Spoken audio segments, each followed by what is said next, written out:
to trust God. And I went to church the following week and I didn't cry. It was like I knew, Yeah. I just knew nothing was going to shift what had happened, what God had done in my life.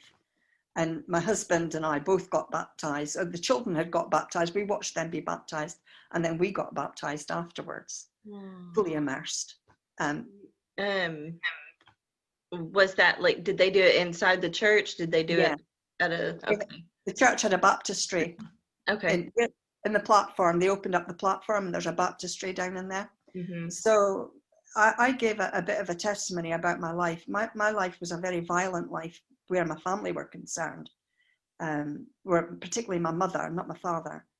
And so they wanted to know a little bit about I said, one of the things that I've done is forgive what has happened to me and forgive myself for my attitude towards that.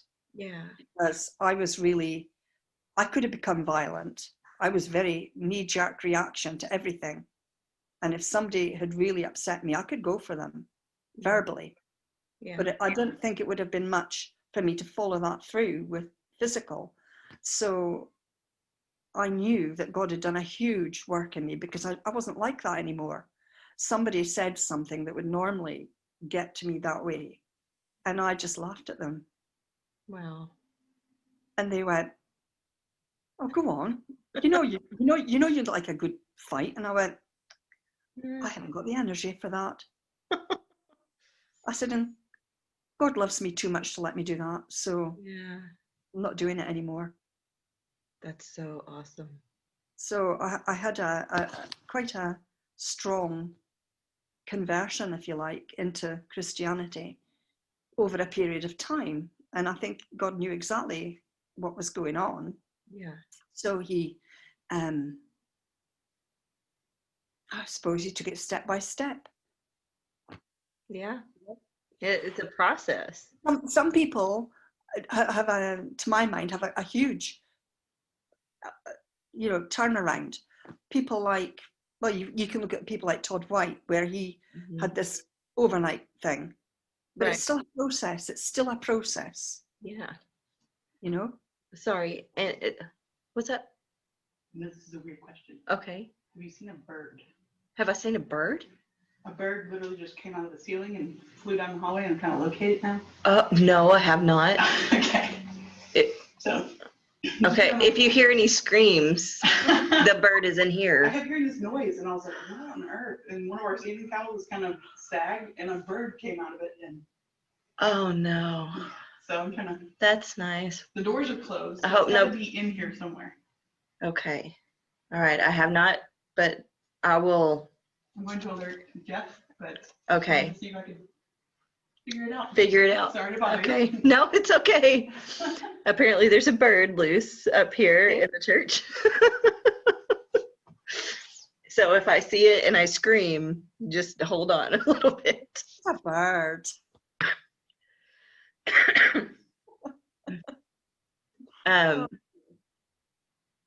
So you talked about, where were we? We were at that process. Yeah. And I was working in retail doing interior design, and I really was unhappy with what I was doing. I enjoyed what I was doing, but there was something niggling in the back of me. It wasn't actually fulfilling, but you were probably good at it. I was very good at it, but I felt there was to be something else or something more. And a friend who was a pastor's wife, who was a friend of mine, she came up to me and she said, "We're opening a hostel for young people aged 16 to 30. We need people to come and work. Would you consider it?" I thought, oh. Okay. So what's a hostel is where children have come out of care, out of social work care, and they're not allowed to live at home for any particular reason, maybe violence or so it's almost like a foster home. Yeah. But it's a group foster home. But it's a group one, a house of multiple occupancy. Okay. So I went to the opening and I thought, well, I don't know if I could do this. But I really, it was like drawing me. So off I went there. And we had 12 young people aged between 16 and 35, actually. And we just started having prayer meetings in the office because we're all Christians as staff. It was a Christian-run company. And we started taking once we got to, they learned to trust us, let's put it that way around. Yeah. We then suggested they come with us to youth events. So we took them to places like, I don't know what it's like in where you are, but Christianity in this country is very bland and it's very staid and it's very opinionated. Mm-hmm. So we wanted to take them to something that was culturally relevant to their age group. And we took them to a festival, which was run by a Christian organization. So it was all like proper contemporary Christian music, stuff like that. But it was in the middle of nowhere because nobody wanted it in their area. Oh. It was a big marquees and outside concert and all that kind of stuff. So I'm thinking, well, we're taking them to the middle of this place. We're going to have to keep an eye on them because some of the girls were looking for men. And some of the boys were looking for something else. I'm not sure what they were looking for, but I thought, well, come on, we're going to go. So we went. And I have to laugh. One of the girls, she wore a top that was so low. I said, would you like some glue to keep them in? Oh, no. She was really buxom and she was showing everything she got, and I said, Noreen, I said, you can't go about like this. Oh, no. Asking for trouble. And she says, I know what I'm asking for. All of 16, All of 16. Yeah. So I thought, no, we're gonna, what are we doing? Anyway, we had the whole evening there, well, the whole day there and the whole evening. And we were coming back and Noreen was sitting in the back of my car and she said, everybody was nice. Interesting. Yeah. Nobody was drunk. No. And by this time, I'd given up smoking and all that kind of stuff. So she said, and nobody was smoking, not even the young people. I went, no. But they were all happy. I want what they've got. So I said, well, if you really want what they've got, you're going to have to change your lifestyle. Because that was how we were at the time in the Pentecostal church. It was a case of back to front, you change and then you can do this. And then all of a sudden it clicked with me. Jesus loves us all, no matter where we are, or who we are, or what we look like, or what we dress like. I said, do you want to do it now? And so we prayed with her in the car on the way home. And she got saved. And then she was telling other people. And eventually we had a youth group within the hostel. 7 people got saved. Wow. Out of 12, which was pretty good. Yeah. Then we thought move on accommodation so that young people who were ready to branch out on their own but still needed a bit of support. We had flats that they could move into. Okay. And so they set up a group in the flats and invited all their neighbours. So we used to have hot chocolate and donut nights for the young people and sit and talk to them about God and what have you. Cut a long story short, I then, my husband got involved with I think it was Youth for Christ or Youth with a Mission.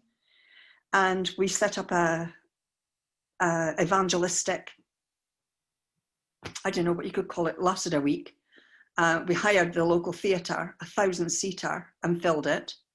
And every night it was filled. And we went into all the schools and we got a few bands, Christian bands and evangelists to come. And we basically hit the whole town of Yeovil, where I was living, for a week.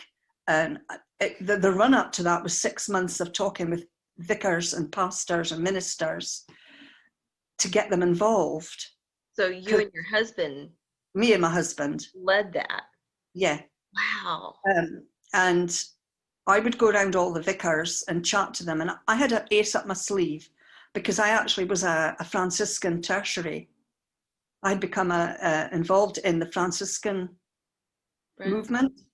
You know, St. Francis. They have monks and nuns. Right. And I was actually involved in the side of that where you could be married and have family and live in the community. Right. And so at that point, every vicar had to pay attention because it's part of the Church of England, although I never went to the Church of England.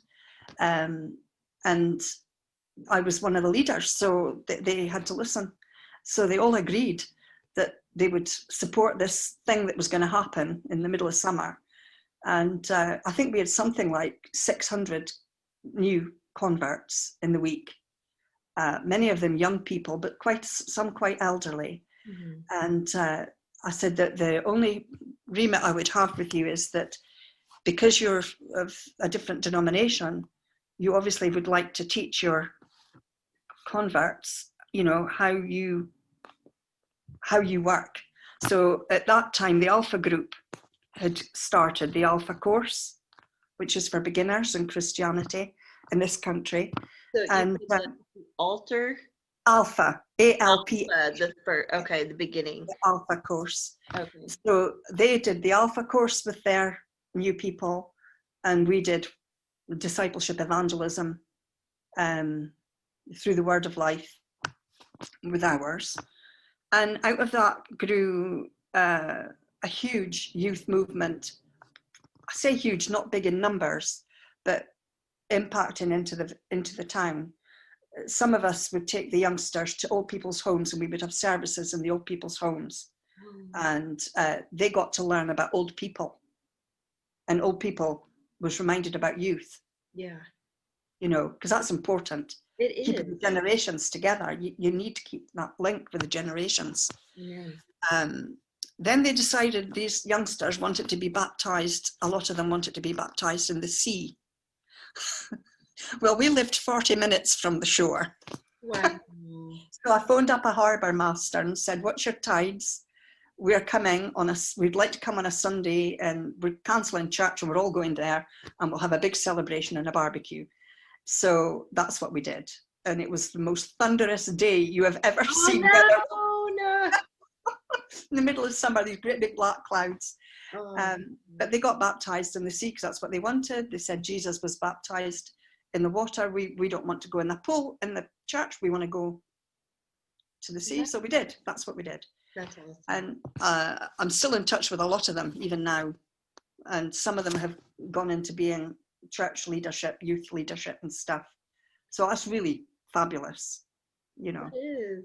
But I carried on working in that field right through the rest of my life. I went to a different project, and we worked with criminals and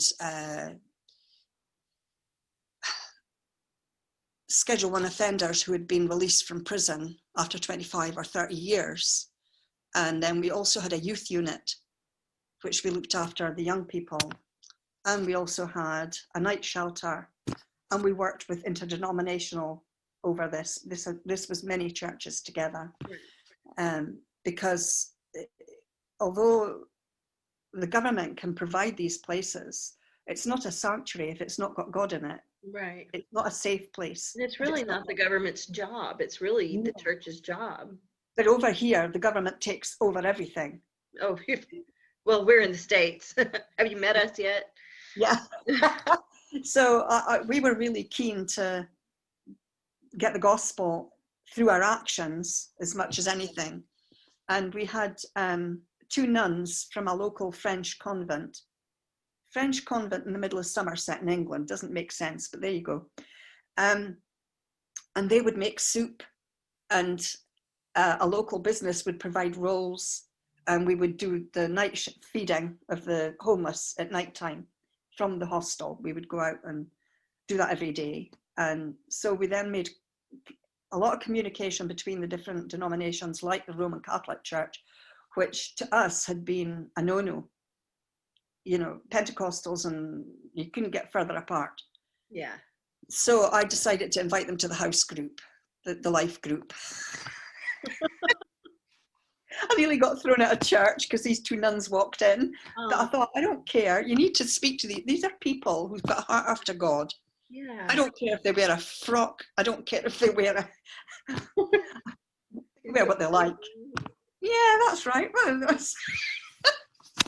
so they were very humble, and they went round the whole group and introduced themselves, and then we sang kind of choruses and things that they would know, but they were really godly choruses.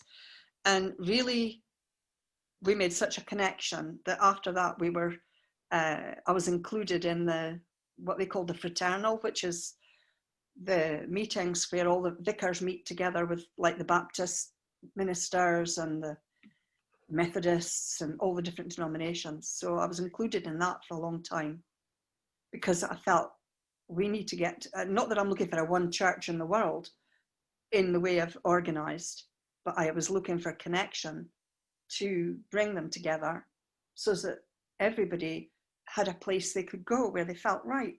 Some people didn't like Pentecostal church, some people didn't like Church of England, so for whatever reasons, but we would find them somewhere. When you say Church of England, that sounds like it's kind of a big thing. The history of the Church of England is in the 18th or 17th century, whenever it was, King Henry VIII, right? Going way back in history. At that point, the whole of the country here was Roman Catholic. Mm-hmm. He had about 5 wives or something. And they said, you can't keep killing your wives. And he couldn't divorce them because it was Roman Catholic and they don't believe in divorce. So he then instigated something called the Church of England, which was a step away from Roman Catholicism, but allowing divorce. So he could divorce his wife. So the Church of England became established church for the UK. Okay. That then became, they were a Protestant church. And then there was the Catholics. And that's how it's set up. Gotcha. From history, hundreds of years. So the Church of England is established as the UK church if you're in England. It's a Church of Scotland if you're in Scotland. Right.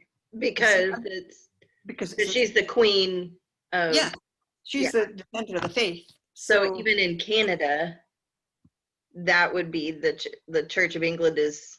Yeah, it would be Episcopal, I think they call it. Right. It's equivalent to the Episcopal Church in the States. Okay. So they have bishops and archbishops and all this kind of stuff, whereas we don't. But that's where it all comes from. So when you're talking to a vicar from the Church of England, you're talking to an establishment. Okay. You're not talking to necessarily a man of faith. Gotcha. It's expected of some families that somebody in their family is going to be in the church. It's a powerful place to be. Yeah. So when I had to stand up and say, actually, I'm from a Pentecostal church, and they immediately think I'm demon possessed because I can speak in tongues, all that kind of stuff. And they don't, obviously, they don't go down that route. And I said that we need to get together and start working together. And it was like brick wall. We're not doing anything with you. I thought, you are. I said, God's bigger than you and he's bigger than me. So we're just going to do what he says. And that's how that week came about. So after that week, we had a lot of changes in a lot of the churches because there was a lot of new people that became Christian, which was lovely. And my life after that was just one service after another service after doing youth work and just generally trying to work, bring up the children, look after the home, do like what everybody else does. But that particular couple of years was a launch pad for in-depth study in the Word. Yeah. And I became really fascinated by the Bible and really into delving into the Greek and the Hebrew and all that kind of stuff. And I started doing Bible studies, lots and lots of Bible studies with people coming around the house. They invited me to their house, and we had about 40 groups going throughout the town, which was lovely. But then I was asked if I would like to go into ministry. And it was the Franciscans that asked me if I would go. And so that meant the Church of England. Right. And I thought, oh Lord, I don't want to go in there. But hey ho, if that's what you want, we'll see what happens. So I was put forward because you have to be recommended, and then you have to go for a 3-day, you have to do some studies and get through them. And then you go for a 3-day interview with your spouse, has to come along. Oh, wow. And 3-day interview? A A 3-day interview? 3-day interview. You arrive on the Saturday evening and you leave on the Tuesday. Oh, wow. And you stay in this place, and it's a place owned by the Church of England in Somerset. And there is a panel of 8 people who interview you over the period of the 3 days. They eat with you at breakfast, lunch, and tea. They listen to all your conversations, and then they make their mind up. So that was a really eye-opener to me. I did it. I didn't get in because I was a woman, because at that time they weren't allowing women to be ministers in the Church of England. Do they now? Oh yeah, they've got women bishops, but they're all lesbians. Never mind. We won't go there. No, I didn't say that. But that's the point. The Church of England has gone down the route of allowing lesbians and ministers and gay marriage and all that kind of stuff. All that has happened since then. Right. So my officer, the chap that was in charge of me going forward, said, I want to meet with you. He said, I think it was wrong that they didn't let you in. And I said, I believe it's God. Please. So I had a place in Oxford to go to study, to do the theology and all the rest of it. And I never felt right about the whole thing. I really didn't. And then it appears that at one breakfast time during this interview, we were chatting around the breakfast table, and somebody asked the question, how do you do downtime? What do you like to do when you relax? And I said, at the moment, I'm reading John Grisham books because I like his writing, right? So in the letter that was sent to my officer to say why I didn't get chosen, it said her reading ability only reaches as far as John Grisham, and that's like the tabloids. So I burst out laughing when he read that. I said, no, that's not true. I said, we had a chat about how we did our downtime. And I said, and it was breakfast. And somebody said, what do you do, Anne? I said, I just read books. I like reading books. And I like John Grisham at the moment. Yeah. It's a fair question. You know. So he just looked at me, his jaw dropped, and he said, they didn't want you, did they? I said, no. I said, it could have been the question, was 9/11 God's vengeance? And I laughed at them. That was one of the questions I was asked. Whoa. Was 9/11 God retaliating against America? And I said, no, it was men flying planes into buildings. I was very sarcastic. Of course, a lot of people don't like Americans. Well, I don't know what their thoughts were. They don't tell us about. I don't blame them, you know. But the thing is, they don't tell us about them, but they want us to tell everything about us. Yeah. Do you see what I mean? And I thought, no, I said, that's got nothing to do with God. I said, that was men flying planes into buildings for whatever reason known to them. Amen. Yeah. I said, doesn't God's poured out his vengeance on Jesus on the cross? And the bloke went, oh, you're one of them. Well, I'll wear it like a badge of honor. Thank you. Yeah. So after all of that, at that point, we'd been in a house we'd rented from a huge charity in England called the National Trust.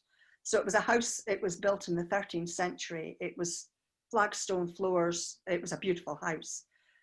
But the lease was up after 6 years, and this was coming up to the 6 years. So it was a case of, do we redo the lease for another 6 years, or do we move? Oh. And I came up here on holiday to visit my family, and my husband phoned and said, just buy a house. So I thought, oh, okay, I've got 3 days to buy a house. So off I went house hunting with my brother-in-law, and I found a house. And I went to the money people and what have you, and I got it organised. So I went home on the Monday, and then I realised that he meant to move. I thought he meant for a summer home. Oh. And he said, no, he said, we've got 6 weeks to get, he said, the lease is up in 6 weeks, we're moving to Scotland. So I had to give up my job, which I really loved. Yeah. And I thought, right, okay, so we're moving up. He said, you'll be with family. And I thought, well, yeah, but I've been in England 32 years. Like, that's my home, you know. Anyhow, back we came. But just before then, I had an accident where I tripped and burst my knee. And they missed something in the x-rays. And so I began to limp because it was really painful. Anyway, we moved. I got a job up here setting up a new hostel, which was brilliant.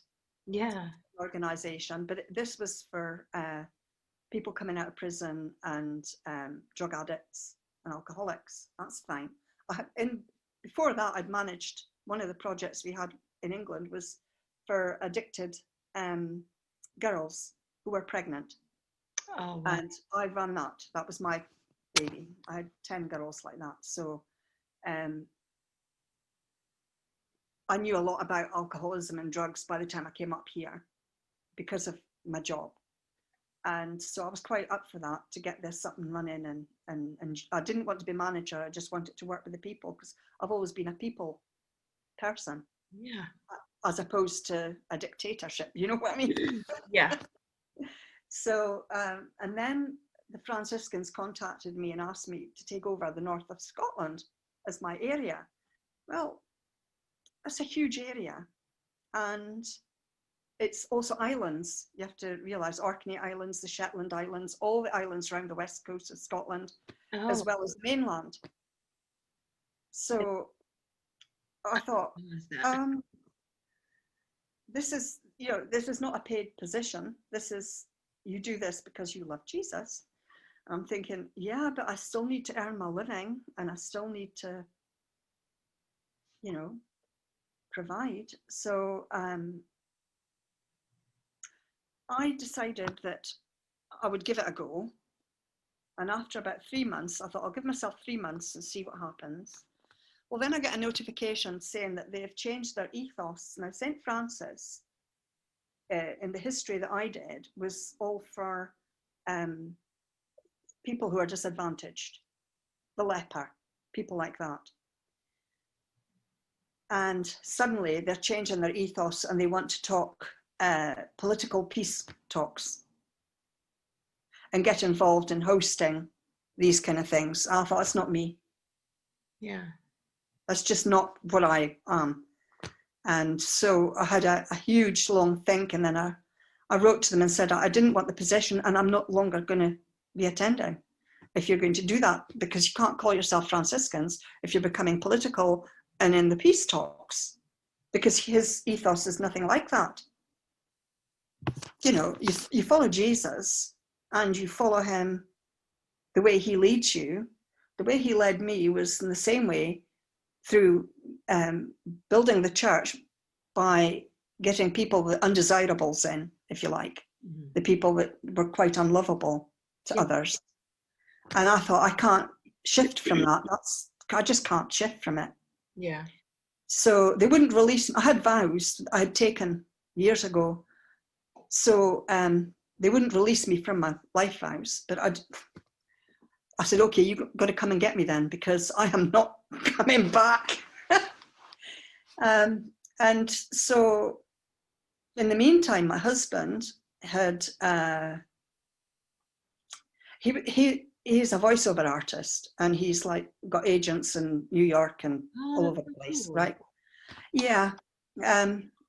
Unfortunately, he met another lady. So I became disabled because of this injury that was left too long to do anything about.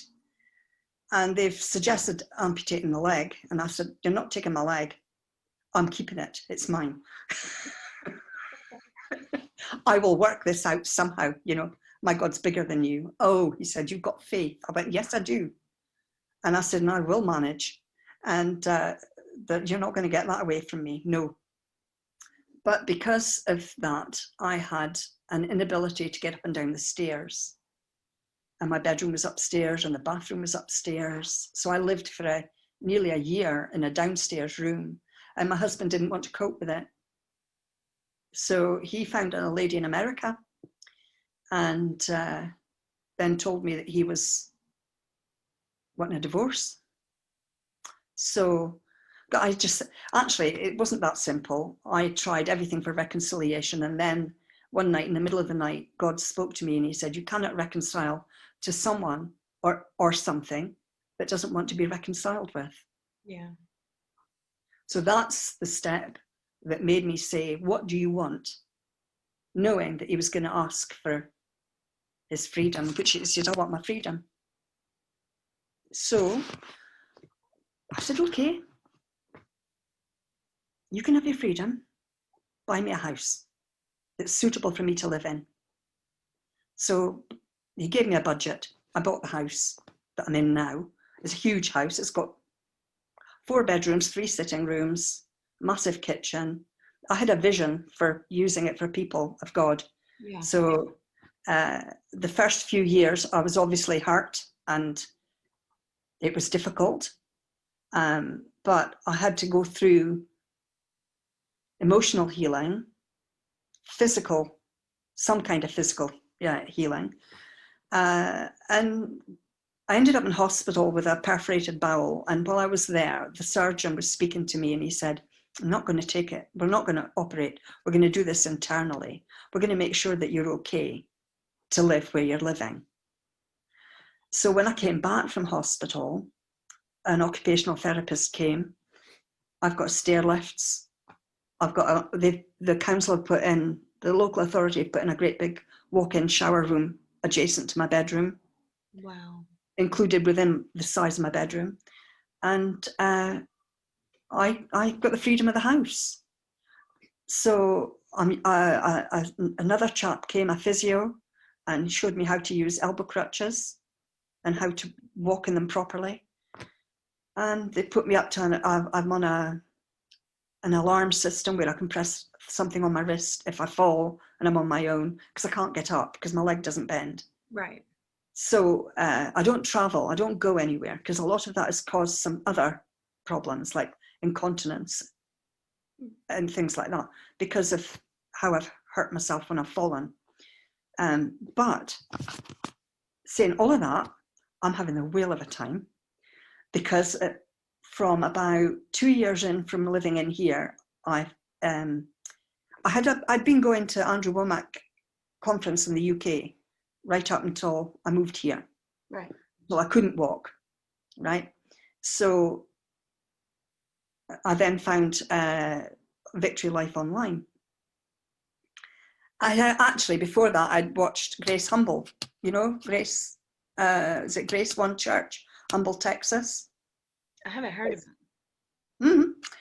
It's online, but it doesn't have the same kind of, it doesn't have the interactions so much.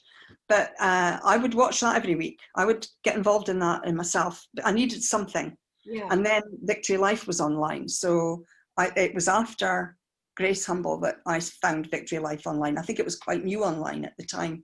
Yeah. And then Joshua wrote me into being a host. So it's all his fault. Joshua Johnson. Yeah. But I prayed and prayed and prayed. And I was saying, God, what am I doing in this great big house? All by myself. It's not right. I know that you said to me, this is your home, because he did. The day I viewed it, I had this is your home. So I just said to him when I moved in, this is your home now, because I can't look after it. You know, I had people having to come and clean and look after the house for me. Well, my friends, Stuart and Ellie, were going to Caris Bible College in Belfast. So they sold their house, came here for 2 months before they moved to Belfast to start college. They did 3 years there. That 3 years was a huge learning curve for me. I lost all my money. I was scammed. There was a whole lot of things went wrong. And in all of it, I just said, it's over to you, God, because I've gone and really made a mess of this. You know? So I had a steep learning curve on living on your own, dealing with your own finances, dealing with your property, all that kind of stuff. And then last year in September, I had this, Stuart and Ellie are coming back. And I thought, I'm not telling them, because I didn't know what their plans were. We were in touch, but like phone call once a week or something. And I said, what are you going to do when you finish college? We're going to go to South Africa. I went, all right, okay. And in my head, I'm going, no, you're coming here. But that's what I felt God had said. Yeah. And I thought, well, I'm not going to tell them. I can't say that. I can't sway them. So their plans for going to South Africa fell through. Other things happened to them as well, which resulted in them needing somewhere safe to be, in a Christian environment. So I said, come back to me, and then we'll take it from there. So they've moved in, and they're staying. Oh, So they're now hosts. that's awesome. At Victory Life. And we are setting up a life group, hopefully shortly, because Craig has been in touch with me about some chap that had contacted him from England. So I've been in touch with him, and we're going to set up a life group. And setting up a ministry called Life's Lessons. I think it's Life Lessons Ministry, all about the lessons that we learn in life, to let people know that whatever you're going through, everybody's been through something. Yeah. And we can come through the other end, not a problem. God can deal with it.